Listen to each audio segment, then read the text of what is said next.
Well, alright, GAP golf fans, it's time for the fourth and final major of the 2008 Golf Association of Philadelphia tournament season with the 106th installment of the Patterson Cup, where 115 of the area's top amateurs took to St. David's Golf Club and Waynesborough Country Club for the 36-hole championship.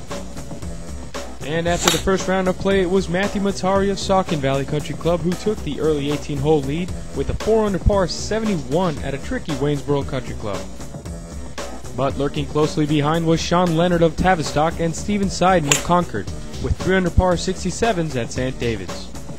In all, 9 players stood within 3 strokes of the leader, with Glenn Spraglio sitting pretty at 2-under par that included this birdie effort on the par 5 15th hole.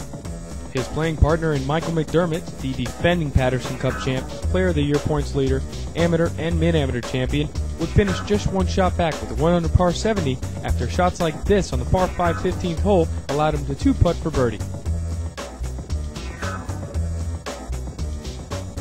Andy Achenbach of Rivercrest would also be within striking distance after the first round of play, as he too managed to cart a 2-under par 69 at the Paoli track before heading over to St. David's for the second round of the event. But unfortunately for him and a number of the other competitors within striking distance, their title hopes would fade, as their second rounds didn't amount to their morning efforts. That development, however, opened the door for players the likes of Jeffrey Cooper of Laurel Creek Country Club and John Brennan of Springford. Both players managed to get into red figures on the St. David's track, with Cooper firing in a 67 and Brennan 1 stroke back with a 68. Cooper would finish alone in third, while Brennan ended up in a tie for fourth with David West of Whitford Country Club. But the story of the day undoubtedly had to be the battle between Spraglio and Matari, who put some distance between themselves and the rest of the field with some solid play at St. David's.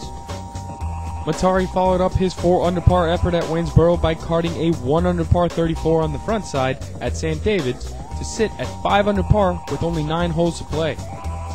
While Spraglio, who started on the back 9 at St. David's, carted an even par 35 to sit a full 3 shots back of Matari. But that's when the 48-year-old made his move. After playing the first 4 holes at even par, Spraglio turned it on and carted birdies on number 5 and number 7, the 2 most difficult holes on the course, yielding only 8 birdies between the 2 all day. Meanwhile, Matari started his back 9 with a rare bogey on the par 3 10th hole. After his birdie try, ran well past the hole. He would also bogey the par 3 14th hole, fall back down to 3 under with 4 holes left. Now back on the front 9, Spraglio answered the call yet again after this great chip on the tricky 8th green gave him another shot at birdie. So I got it to like 8 feet, made the putt, did some things with my putting late in the round that really helped. And with that birdie putt, Spraglio dropped to 5-under par for the tournament with only 1 hole to play. But Matari, on the green in 2 at the par 5 16th hole, had a chance to get back to 5 under and even with Spraglio with this eagle try. Unfortunately for him, his putt ran by the hole, and the comebacker for birdie just slipped out. Meanwhile, Spraglio, on his final hole, reached the green on the long par 3 9th safely, giving him a chance to cap his round with yet another birdie.